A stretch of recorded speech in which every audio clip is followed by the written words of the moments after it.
జాతీయవాద జర్నలిజానికి అసలైన వేదిక నేషనలిస్ట్ హబ్ ని సబ్స్క్రైబ్ చేసుకోండి.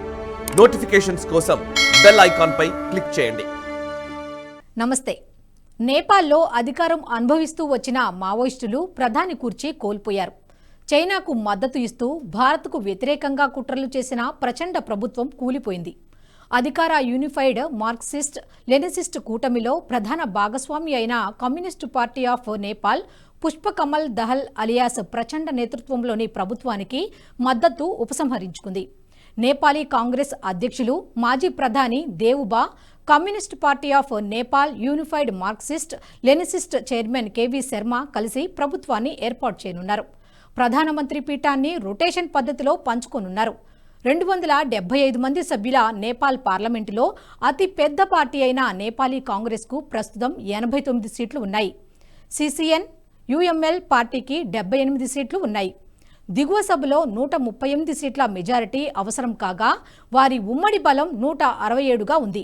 ప్రచండ పార్టీకి కేవలం 32 సీట్లు మాత్రమే ఉన్నాయి. నేపాల్ రాజ్యాంగం ప్రకారం మెజారిటీ నిరూపించుకోవడానికి దహల్కు 30 రోజుల సమయం ఉంది. అప్పటి వరకు ఆ దేశంలో రాజకీయ అనిశ్చితి, కుతంత్రాలు నేపాల్ రాజకీయాల్లో చూస్తాం. CPN UML chairman Khadga Prasad Sharma Oli NC chief Sher Bahadur దేవుబాను కాఠ్మండూలోని బాల్కోట్లోని తన నివాసంలో ఇటీవల విందుకు ఆహ్వానించారు. ఈ ఆహ్వానం రెండు పార్టీల నాయకుల మధ్య కొన్ని వారాలుగా సాగిన తెరవెనుక చర్చలకు క్లైమాక్స్. జూలై 1న ఇరువురి మధ్య జరిగిన మరో సమావేశం పార్లమెంటులో రెండు అతిపెద్ద పార్టీల మధ్య పొత్తును మరింత దృఢపరిచింది. సరికొత్త ఒప్పందం ప్రకారం ప్రస్తుత పార్లమెంట్ పదవీ కాలంలో మిగిలిన 3.5 సంవత్సరాలను దేవుబా, ఓలీ అధికారాన్ని పంచుకుంటారు. మొదట ప్రధానమంత్రి కుర్చీపై ఓలీ కూర్చోనున్నారు. రెండు పార్టీలు స్థిరమైన పాలనను అందిస్తామని హామీ ఇచ్చాయి. నేపాల్లో గత 16 ఏళ్లలో 13 ప్రభుత్వాలు మారడంతో ఏమి జరుగుతుందో కూడా తెలియని పరిస్థితి ప్రజల్లో నెలకొంది. దేశం రాజకీయ, ఆర్థిక సంక్షోభాలను కూడా ఎదుర్కొంటూ ఉంది. అంతేకాకుండా దేశ రాజ్యాంగాన్ని సవరించి ప్రస్తుత ఎన్నికల విధానాన్ని మార్చేందుకు కూడా ఇరు పార్టీలు సూత్రప్రాయంగా అంగీకరించారు. ప్రతినిధి సభలోని 275 మంది సభ్యులలో 165 మంది నేరుగా ఫస్ట్ పాస్ట్ ది పోస్ట్ విధానంలో ఎన్నుకుంటున్నారు.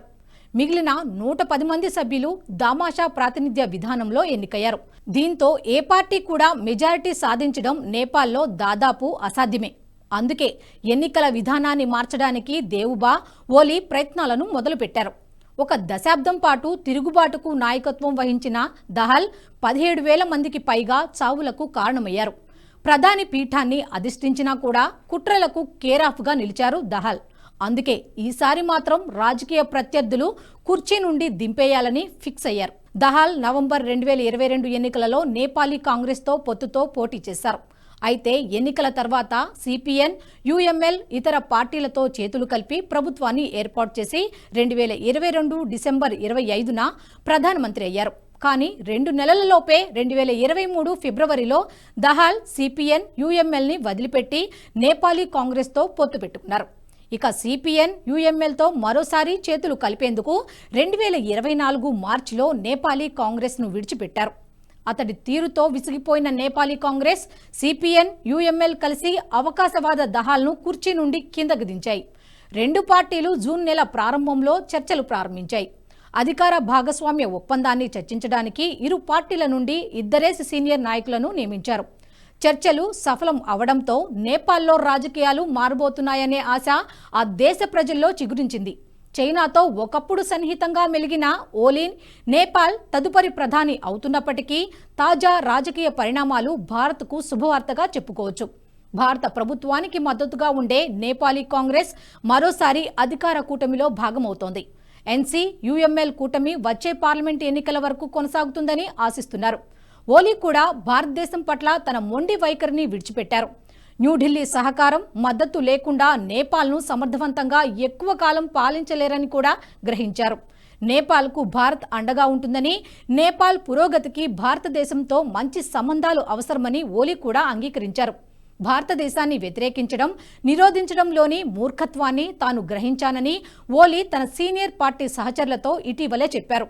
ఓలీ న్యూఢిల్లీ పర్యటనలో రెండు దేశాల మధ్య సంబంధాలను మెరుగుపరిచేందుకు తన మద్దతు ఉంటుందని హామీ ఇచ్చారు.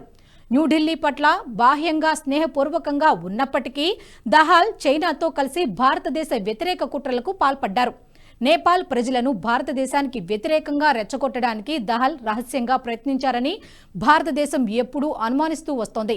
నేపాల్లోని రాజకీయ అస్థిరత ద్వైపాక్షిక సంబంధాలను చాలా ఏళ్లుగా ప్రభావితం చేసింది. ఇండో నేపాల్ సంబంధాలలో భారీ అనిశ్చితి నెలకొనడానికి కారణమైంది. నేపాల్లో సుస్థిర ప్రభుత్వం రానుండడం, ప్రత్యేకించి దానిలో భాగంగా ఉన్న నేషనల్ కాంగ్రెస్ భారతదేశ ప్రయోజనాలకు అనుకూలంగా ఉండటంతో ఇరు దేశాల మధ్య మైత్రి మళ్లీ పట్టాలెక్కనుంది. భద్రతా బలగాల దాడుల నేపథ్యంలో వెనక్కు తగ్గిన భారత మావోయిస్టులు నేపాల్ మావోయిస్టులతో పరిచయాలను పునరుద్ధరించుకున్నట్లు భారత నిఘా సంస్థలు ఇటీవలే కనుగొన్నాయి. కొంతమంది సిపిఎన్ ఎంసీ నాయకులు భారతీయ మావోయిస్టులతో కాంటాక్ట్లో ఉన్నారు. భారత భద్రతా దళాల నుండి తప్పించుకోవలసి వస్తే నేపాల్లో సురక్షితమైన ఆశ్రయాలను అందించేందుకు ప్రచండ వర్గం ప్రయత్నించడంతో భారత్ కన్నెర్రజేసింది. భారత భద్రతా దళాల నుండి తప్పించుకోవలసి వస్తే నేపాల్లో సురక్షితమైన ఆశ్రయాలను అందించేందుకు ప్రచండ వర్గం ప్రయత్నించడంతో భారత్ కన్నెర్రజేసింది కూడా. రెండు దేశాల ఇంటెలిజెన్స్, సెక్యూరిటీ ఏజెన్సీల మధ్య సహకారానికి దహల్ ప్రభుత్వం విముఖత చూపించడంతో భారత్ కూడా ఆగ్రహం వ్యక్తం చేసింది. భారత్ నేపాల్ సరిహద్దులను తరచుగా దాటి తలదాచుకుంటున్న క్రిమినల్స్ ను పట్టుకోవడానికి ఇరు దేశాల మధ్య సహకారం చాలా అవసరం. అందుకే దహాల్ ప్రధాని పదవి కోల్పోవడం భారత్కు మంచిదే అయిందని రాజకీయ విశ్లేషకులు అంటున్నారు.